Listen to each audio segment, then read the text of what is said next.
Hello students, आज हम बात करते हैं chapter number 3 admission of partner. ठीक है उसमें हम आपको बताएंगे accounting treatment of revaluation account. मतलब आज हम रिवैल्यूएशन अकाउंट की बात करेंगे। रिवैल्यूएशन अकाउंट का ट्रीटमेंट हम अकाउंट में कैसे करते हैं और रिवैल्यूएशन अकाउंट कैसे बनता है, उसका क्या फॉर्मेट होता है। ठीक है, ये क्वेश्चन बहुत ही इंपॉर्टेंट है स्टूडेंट्स। रिवैल्यूएशन अकाउंट, इसी का क्वेश्चन 8 मार्क्स में आपको बोर्ड के पेपर में हर साल आता ही आता है। ठीक है, इसको अच्छी तरह समझिएगा कि कैसे हम वैल्यू पुट करते हैं, कैसे हम रिवैल्यूएशन अकाउंट बनाते हैं। सबसे पहले तो ध्यान रखना स्टूडेंट्स, रिवैल्यूएशन किसकी होती है? एसेट्स की होती है और लायबिलिटी की होती है। ठीक है ना, हमेशा रिवैल्यूएशन अकाउंट में एसेट्स और लायबिलिटी को ही नोट करते हैं, वैल्यू पुट करते हैं। ठीक है, मान लीजिए क्वेश्चन में आपको एक बैलेंस शीट आपको दे रखी है या फिर ट्रायल बैलेंस दे रखा है, उसमें आपकी बहुत सारी एंट्री आपको क्वेश्चन में दे रखी है, एसेट भी दे रखी है, लायबिलिटी भी दे रखी है। ठीक है, और हम उसकी अगर दोबारा रिवैल्यूएशन करते हैं तो हम उसकी रिवैल्यूएशन करेंगे एडजस्टमेंट में, जो नीचे क्वेश्चन के नीचे एडजस्टमेंट दिए होते हैं। ठीक है ना, तो मतलब एडजस्टमेंट एसेट्स और लायबिलिटी की होगी, और जो एडजस्टमेंट आपको दिए होंगे, एडजस्टमेंट और क्वेश्चन में जो वैल्यू होगी, उस वैल्यू के डिफरेंस को ही हम रिवैल्यूएशन अकाउंट में पुट करते हैं, वैल्यू पुट करते हैं। ठीक है, जैसे कि देखिए क्वेश्चन दिया हुआ है, by increase in value of assets. अगर हमारी रिवैल्यूएशन में अगर हमने दोबारा उसकी वैल्यू निकाली एसेट्स की, वैल्यू हमारी बढ़ रही है तो बाई में आएगी। अगर हमारी वैल्यू तो देखिए कम हो रही है, to decrease of value assets. ठीक है, अगर हमारी वैल्यू कम हो रही है तो 2 में आएगी, बढ़ रही है तो बाई में जाएगी। इसी तरह से अगर हमारी लायबिलिटी की वैल्यू बढ़ रही है तो 2 में आएगी, और लायबिलिटी की वैल्यू हमारी कम हो रही है तो बाई में जाएगी। ठीक है, अब देखिए टू अनरिकॉर्डेड लायबिलिटी, ऐसी कोई लायबिलिटी जो हमने रिकॉर्ड नहीं हुई हो हमारे क्वेश्चन में, ट्रायल बैलेंस में नहीं दी हो क्वेश्चन में, और हम नीचे एडजस्टमेंट में दी हो। ठीक है, उस लायबिलिटी को हम 2 में रिकॉर्ड करेंगे। इधर देखिए अनरिकॉर्डेड एसेट्स, इसी तरह से एसेट्स हो गई।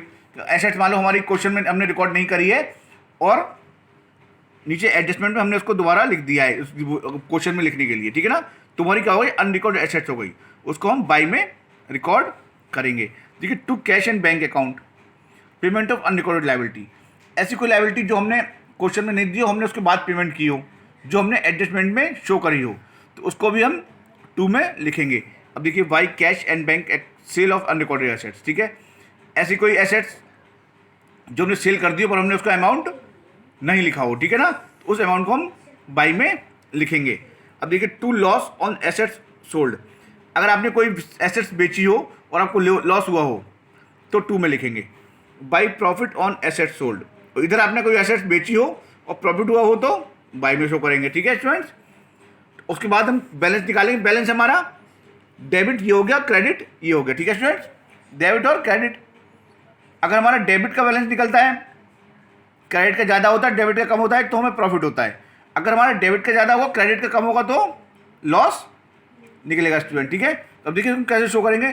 To profit transfer to old partners capital current account in old ratio, by loss transfer to old partners capital current account in old ratio. मतलब जो भी आपका बैलेंस आएगा वो हमेशा पार्टनर्स के ओल्ड रेशियो में बटेगा। जो आपको ओल्ड रेशियो क्वेश्चन में दिया होगा स्टार्टिंग में, उसी ओल्ड रेशियो में हम वैल्यू निकालेंगे, और जो प्रॉफिट और लॉस होगा उसी को हम उसमें डिस्ट्रीब्यूट करके हर पार्टनर के आगे लिख देंगे। जितने जितने पार्टनर होंगे, ABC पार्टनर 3 पार्टनर, तीनों के आगे वैल्यू लिखने के बाद फिर अमाउंट हम उतना ही बाहर लिख देंगे। अब देखिए मान लीजिए जैसे कि 1 लाख रुपीज़ आपकी बिल्डिंग क्वेश्चन में दे रखी है, एग्जाम्पल देखिए।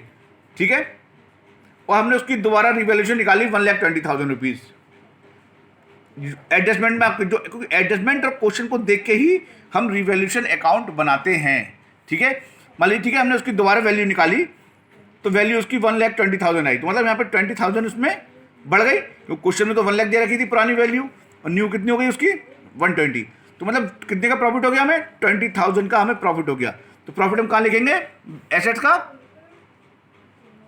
बाई में लिखेंगे, बाई इनकी वैल्यू ऑफ एसेट्स। ठीक है स्टूडेंट्स, अगर मान लीजिए यही वैल्यू अगर आपकी 1 लाख रुपीज़ बिल्डिंग आपकी दी होती है क्वेश्चन में, और 18,000 की उसकी दोबारा रिवैल्यूएशन होती, ठीक है, तो आपको 20,000 रुपीज़ का लॉस हुआ था, वैल्यू कम हो जाती, तो वही 20,000 रुपीज़ हम कहाँ लिखते हैं? 2 में लिखते हैं, to value of, to decrease in value of assets. ठीक है स्टूडेंट, इसी तरह से आपको देखना होगा एडजस्टमेंट और क्वेश्चन में लायबिलिटी और एसेट्स की वैल्यू कम हुई या ज़्यादा हुई, जो उसका डिफरेंस होगा उस डिफरेंस को हम इसमें पोस्ट करते हैं। ठीक है स्टूडेंट्स, और इसको अच्छी तरह देख लीजिएगा, समझ लीजिएगा, पूरे जो इसकी फॉर्मेट को अच्छी तरह याद कर लीजिएगा, क्योंकि फॉर्मेट जब तक याद नहीं होता तो आप क्वेश्चन भी ठीक से नहीं कर पाएंगे, क्वेश्चन करने में आपको बहुत सारी प्रॉब्लम होगी। ठीक है, ये सब चीज़ें छोटी छोटी चीज़ें, इनको आप अच्छी तरह समझ लीजिएगा। ठीक है, जब मैं नेक्स्ट वीडियो बताऊंगा उसको आपको एक बार और दोबारा रिपीट कर दूंगा, जिससे कि आपको अच्छी तरह से वीडियो समझ में आ जाएगी।